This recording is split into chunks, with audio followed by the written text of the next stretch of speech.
Thanks for choosing this free Anfield Index podcast. If you'd prefer to listen to this or any of our other shows without adverts, then now's the time to check out Anfield Index Pro. With AI Pro, you can supercharge your entire listening experience. You'll not only get all of our podcasts without the ads, but you'll have them far faster with our Quick Publish feature available exclusively for subscribers. AI Pro also puts you in the heart of our sound studio, with an option to listen to many of our shows live and interact with the podcasters in real time as the shows are recording. Upgrading couldn't be easier. AI Pro is available on all popular podcast platforms, and we have our own apps for Apple and Android. Just head on over to AnfieldIndexPro.com and get started today. Hello and welcome to Daily Red, your lunchtime catch-up on all things Liverpool FC, on a Wednesday on which absolutely nothing is happening, other than the fact that Cody Gakpo is to have his Liverpool medical today before signing his contract, being announced and then registered, most likely on January 1st, with probably a view to him playing some part in Liverpool's game on the 2nd against Brentford. This transfer obviously came out of nowhere, and if you haven't been listening, there is plenty of coverage on Anfield Index, podcasts, articles, etc. Make sure you go and check it all out, and there is more to come as well. Obviously, the main Liverpool websites are full of Gakpo-related content. It's the lead article on both This Is Anfield and Liverpool.com. The other sort of main thing that's come out over the last few days, a little bit more serious, and that is obviously the fact that Jay Spearing has been diagnosed with Addison's disease, which is quite a rare condition that affects the adrenal glands on the kidneys. It's a chronic condition in which your adrenal glands don't produce enough of the hormones cortisol and aldosterone.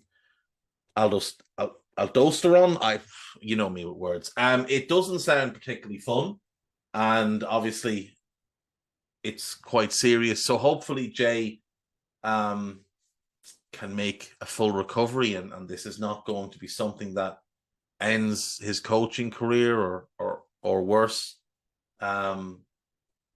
Certainly horrible timing as well, obviously, with it being the Christmas period. But yeah, I mean, hopefully Jay can make a full recovery. It's never nice to see anybody get sick, and certainly not to see somebody have to miss Christmas.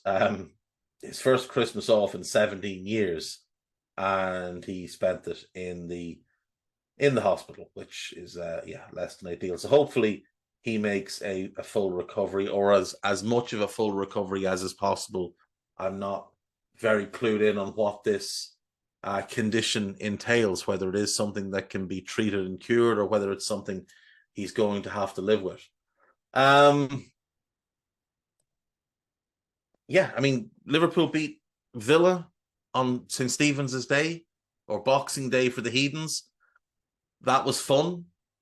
Then Paul Joyce tweeted out that we were in talks for Gakpo, and then within 2 hours or so it was done, and PSV had announced it was done, and we have a new player. So, you know, that was a very good day for the club, all things considered.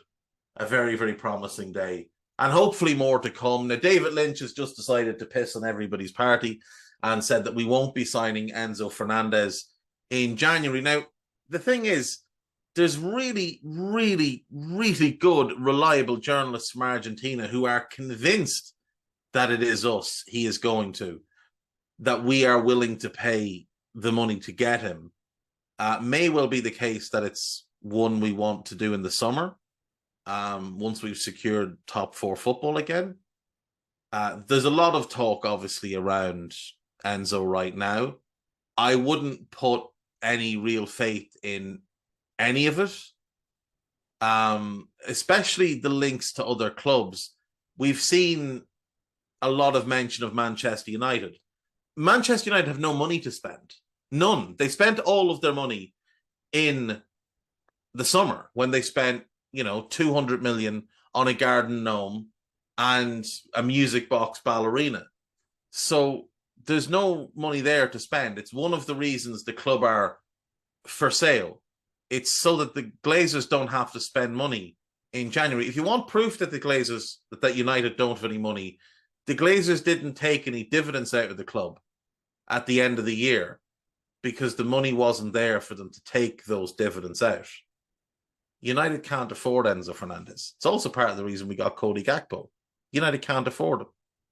If United could have afforded them, the price would have been significantly higher because PSV initially wanted 45 to 50 million and add-ons, and we've gotten them for 44, including add-ons. So United weren't able to get him. They're not going to be able to get Enzo. There's been mention of Newcastle. Newcastle are already threading a very fine line when it comes to the Premier League's profit and loss rules. And Newcastle have a lot of other things that they need to do over this window and the summer. So they're not going to be in a position to go and spend that type of money on him, as good as he is. Chelsea have been mentioned. Well, let's have a real careful look at Chelsea. Todd Boehly has been borrowing money to fund the transfers they've done so far. They spent whatever it was, 300 million in the summer, which obviously was an outrageous amount. Before sacking the manager, they spent that money for. Then they committed 60 million to paying for Nkunku. They're buying David Datro Fofana, is that his name? From Molde for 12. They're buying Andre Santos from Brazil for around the same. They're currently trying to buy Benoit Badiashile from Monaco for 35 to 40. So that's another 120 million. And again, Premier League profit and loss rules, Chelsea are not in a position really to go and spend that type of money. And when you read the reporting around these supposed bids, none of it really makes any sense.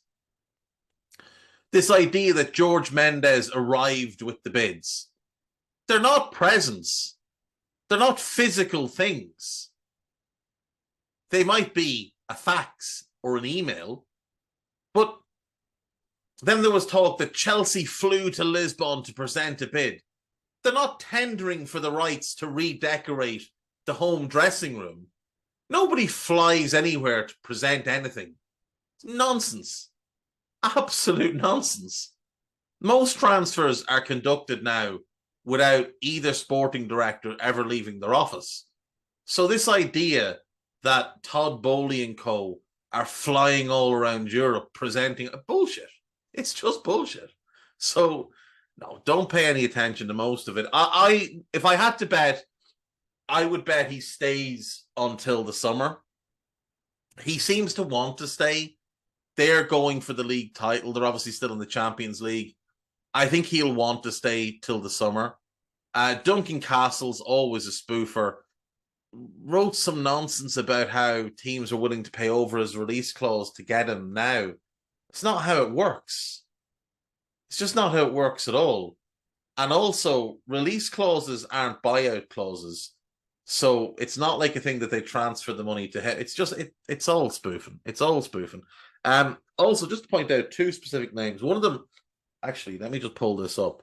Because I saw Colin Miller, who's very, very good, and wrote a great book. If you've never read Colin Miller's book, The Frying Pan of Spain, about the Sevilla-Real Betis rivalry, please do go and read that book. It's brilliant.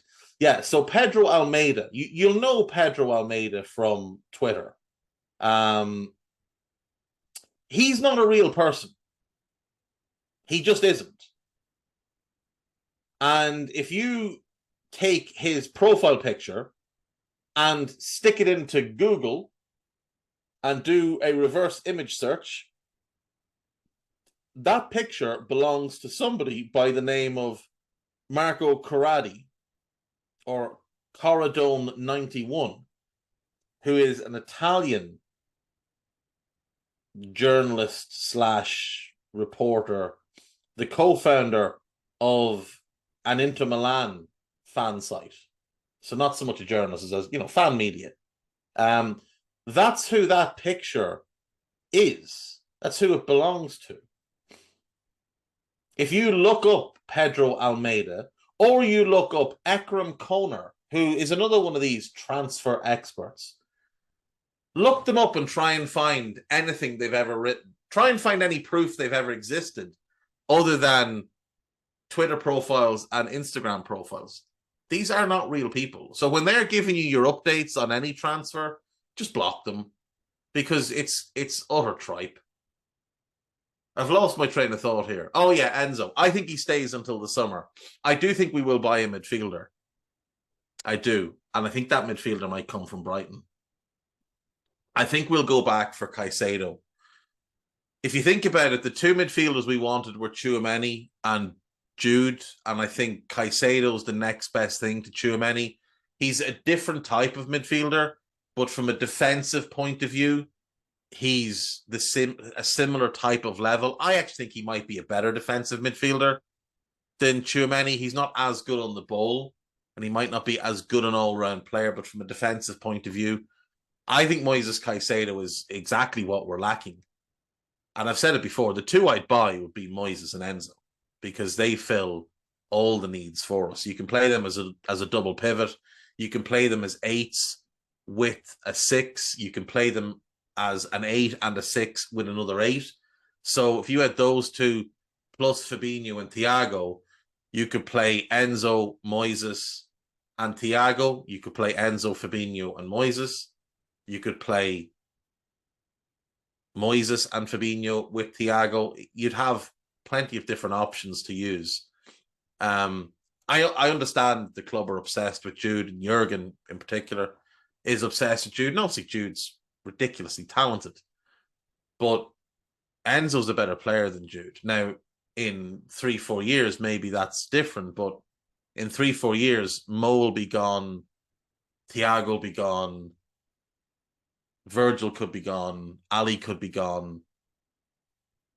You maximize what you have now, and I think Enzo would be the smarter move, but it's not my money or my decision. So if we get Jude, it'll be brilliant because he's going to be a brilliant player.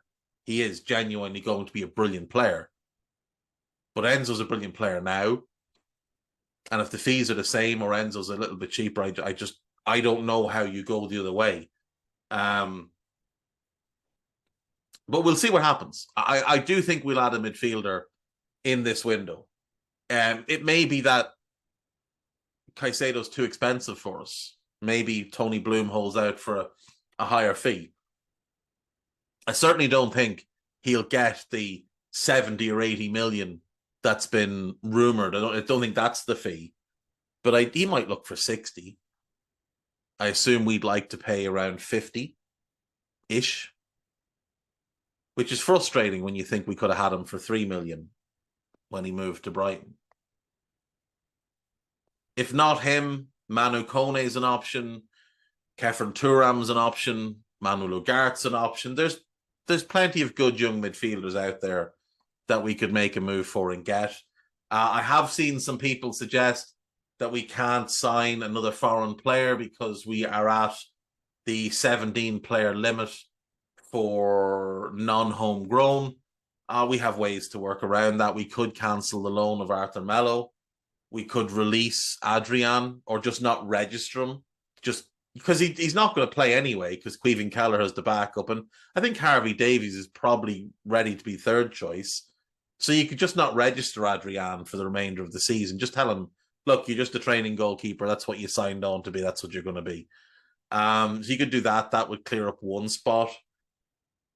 There's also the fact that players only count as non-homegrown if they were born for this season, if they were born before the 1st of January 2001.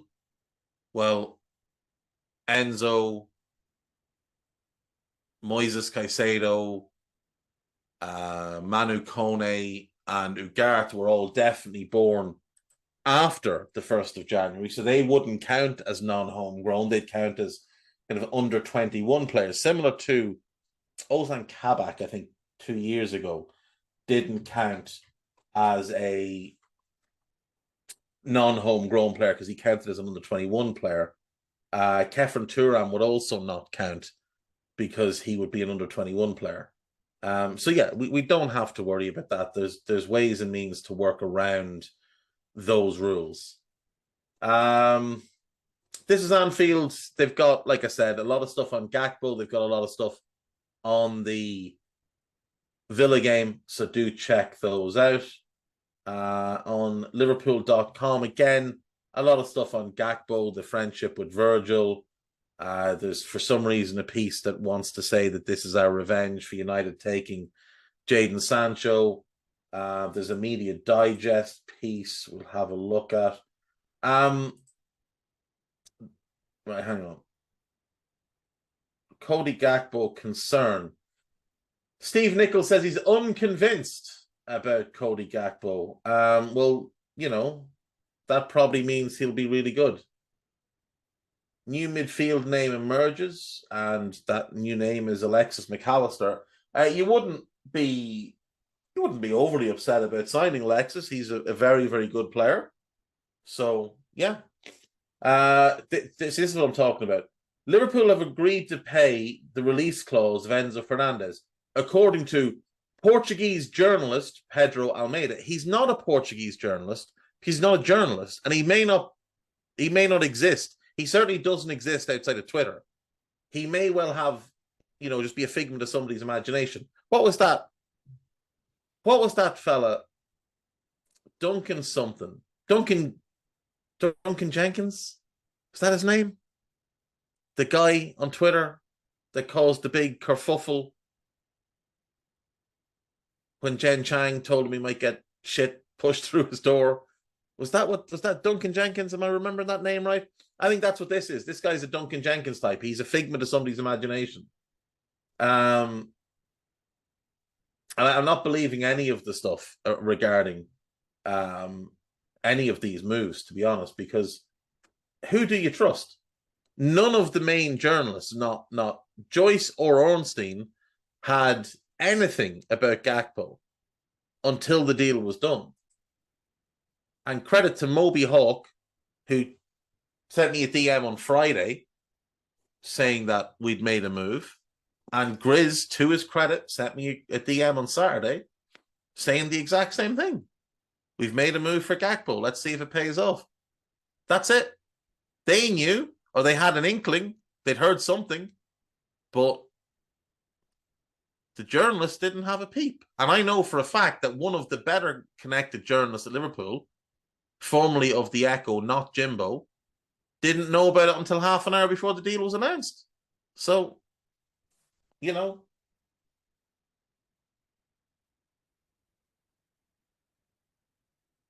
AnfieldIndex.com, we've got loads of new stuff. We've got loads and loads of new stuff that you can wrap your ears around. So we have articles. There is a piece about Sofian Amrabat, which was written by Stephen Smith, of course. There's a piece about Cody Gakpo, which you should also have a look at. There's the new Tony Evans article, which basically says Liverpool should easily get top four, which is true. They should. And if they don't, that's a massive, massive failure. David Davies put together, by the way, the Cody Gakpo article. In terms of podcasts, there's the Raw and the Nina Kauser show from the Villa game. There is a Pro Plus with Trev and Dave. Not me, the other Dave. About, it's the usual transfer show, and there's some talk of Cody Gakpo. There's an old school with myself and Mr. Tandon. Finally dragged him out of his semi-retired state to do a podcast for you, the listener, where we talked about Gakpo. There is a news round with Gags and Rick Elfrink to discuss Gakpo's background, why United didn't sign him, and what to expect. We've got a couple more coming as well over the next couple of days, so those should be good, and make sure you listen to them. There's a new Scouted out where myself and Carl took a look at clubs in the Premier League and one club each around Europe that we think should be active in January. And we have just recorded the Scouted for Leicester, where we also talked a bit about Gakpo, and that one will be out later today too. So there you go. There's also going to be a rival recon, and there'll be a Raw after the Leicester game, and there's all the good stuff that you're used to. So yeah, you're welcome. You're welcome. I'm joking. I will see you all tomorrow. Take care of yourselves. Bye-bye. We hope you enjoyed listening to this Anfield Index show. Please be sure to subscribe to our channel so future podcasts find their way to your device automatically. There's nothing quite like fan engagement, and we'd love to know what you think of anything discussed on this show. The best way to get in touch is over on our free Discord community, where both podcasters and listeners debate the hottest LFC topics 24/7. Sign up free now at AnfieldIndex.com/Discord. You won't regret it. You can also follow us on Twitter at Anfield Index and find us on Facebook by searching for Anfield Index. Oh, and before you go, we'd love it if you could leave us a 5-star review on your favourite podcast app. It only takes a couple of seconds, and it means the world to the people who create these free shows.